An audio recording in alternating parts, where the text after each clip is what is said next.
Ma'am, আমার বাচ্চা শাকসবজি খায় না, জোর করে দিলেও খায় না, ঠুসি দিলেও খায় না, বমি করে এবং খাওয়া বন্ধ করে দিয়েছে। কমন প্রবলেম, তাই না? আজকের এই ভিডিওটা আমি করছি আমার এক বান্ধবীর রিকোয়েস্টে। যদিও এই সমস্যাটা শুধু আমার বান্ধবীর না, আমার মনে হয় যে মোরলেস সবার। কীরকম যে একটা ধারণা আমাদের সোসাইটিতে এখন কেন জানি বসে গেছে, সেটা হচ্ছে শাকসবজি খাওয়াতে হবে বাচ্চাদেরকে, নয়তো কনস্টিপেশন হয়ে যাবে, নয়তো শরীরের পুষ্টি পাবে না। শাকসবজি অ্যান্ড শাকসবজি, আর সব খাবার একদিকে, শাকসবজি আর দুধ একদিকে, তাই না? একজনকে বলেছিলাম যে আপনি দুধ খাওয়ানো বন্ধ করেন, হ্যাঁ, এটা খাওয়ান, এটা বলেছি। পরে সে এমনভাবে এমনভাবে আমাদেরকে তাকালো, দুধ খাবে না, তাহলে কি খাবে? দুধ ছাড়া কি আছে খাবারের? তো ইট ওয়াজ ভেরি ডিসঅ্যাপয়েন্টিং, হ্যাঁ। কারণ দুধ নিয়ে আমি আলাদা একটা ভিডিও করেছি অলরেডি। আরও যদি লাগে ভবিষ্যতে, যদি কোনো প্ল্যান আসে অবশ্যই আপনাদের জানাবো। কিন্তু কথা হচ্ছে যে আজকের টপিক শাকসবজি। শাকসবজি আমরা কেন খাই বলেন তো? শাকসবজি খাই প্রথম কথা হচ্ছে ফাইবারের জন্য, তাই না? ফাইবার এবং আদার নিউট্রিশন তো আছেই। এবং আমরা বুড়ারা খাই হচ্ছে গিয়ে ডায়েট কন্ট্রোলের জন্য, ইজন্ট ইট? সাথে কনস্টিপেশন অ্যান্ড ওগুলো তো আছেই।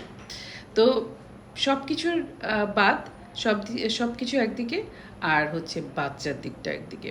বাচ্চার দিকটা কেন একদিকে? কারণ হচ্ছে ওদের এখন গ্রোয়িং পিরিয়ড, ওদের কিন্তু নিউট্রিশনটা অপটিমাম লেভেলে দরকার, ওদের প্রোটিন জাতীয় খাবার দরকার, শাকসবজির ফাইবার অবশ্যই দরকার। কিন্তু ওদের জন্য কোনটা মেজর, কোনটা মাইনর, কোনটা ম্যান্ডেটরি, কোনটা লেস ইম্পর্ট্যান্ট, এই জিনিসটা কিন্তু আপনাদেরকে অবশ্যই বুঝে নিতে হবে পেডিয়াট্রিশিয়ানের সামনে বসে, কোয়েশ্চেন করে, কোয়েশ্চেনের অ্যান্সার শুনে অ্যাপ্রোপ্রিয়েটলি। অলরাইট? কেন এতটা বলছি জানেন? কারণ এই যে যেমন বাচ্চার ডেভেলপমেন্ট স্ট্যাটাস, বাচ্চা শুয়ে থাকে, শোয়ার থেকে উপর হয়, উপর হওয়ার থেকে বসে, বসার থেকে ক্রলিং করে, তারপরে দাঁড়ায়, তারপরে হাঁটে, তাই না? তো এই জিনিসগুলো যেমন সিকোয়েন্সিয়ালি মেনটেন হয়, তেমনি বডির ডিফারেন্ট পার্ট ডিফারেন্ট সময়ে ম্যাচিওর হয়। এই ডিফারেন্ট পার্টের ম্যাচুরেশনের জন্য লাগে হচ্ছে প্রোটিন, সাথে অবশ্যই মিনারেলস এবং অন্যান্য ভিটামিনস লাগে। কিন্তু protein is the main structure food, যেটা 6 মাস থেকে এনশিওর করতে হয়, হ্যাঁ।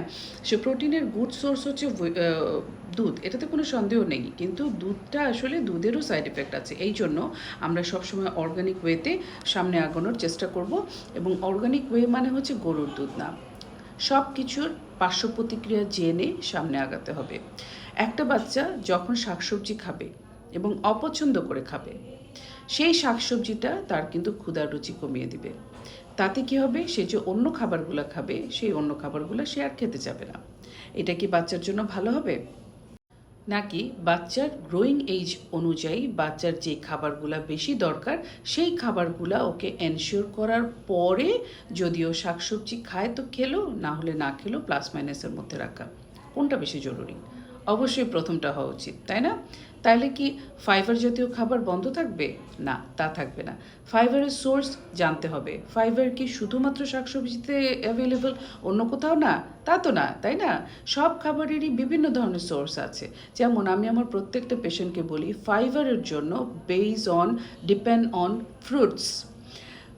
ফ্রুটসের মধ্যে অনেকগুলো ইনগ্রিডিয়েন্টস আছে, সবচেয়ে ইম্পর্ট্যান্ট হচ্ছে ফাইবার, সবচেয়ে ইম্পর্ট্যান্ট হচ্ছে fruit glucose, that is fructose, ঠিক আছে?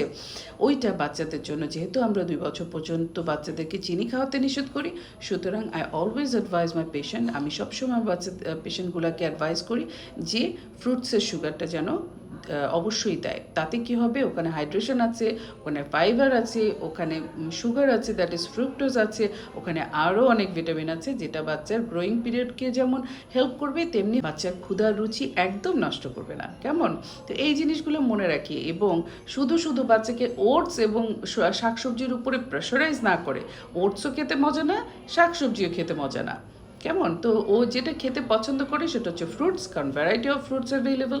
সেই এক এক দিন এক এক ধরনের ফ্রুটস খাওয়ান, যেটা দিয়ে বাচ্চা আস্তে আস্তে ওটার কনসিস্টেন্সি এবং সলিডিফিকেশনটা আপনি ইমপ্রুভ করে ওইটাকে আপনি খাওয়ানোর চেষ্টা করেন, তাহলে শরীরে যেমন কাজে লাগবে, বাচ্চার তেমন ক্ষুধার রুচি নষ্ট হবে না, তেমনি হচ্ছে বাচ্চার শরীরের পানি, শরীরের গ্লুকোজ, দ্যাট ইজ ফ্রুক্টোজ, এবং শরীরের ফাইবার বজায় থাকবে। অনেক ভালো থাকবেন, সুস্থ থাকবেন এবং বাচ্চাদেরকে শাকসবজি খাওয়া নিয়ে টর্চার করবেন না। আপনাদের দেখার দেখি যদি ওরা খানিকটা খেতে চায়, সেটাই আপনার জন্য প্লাস, হ্যাঁ? ওর বাচ্চাদের সামনে খান, আপনার খাওয়া দেখে যেন বাচ্চারা এনকারেজড হয়। বাকি আল্লাহ ভরসা। খুদা হাফেজ।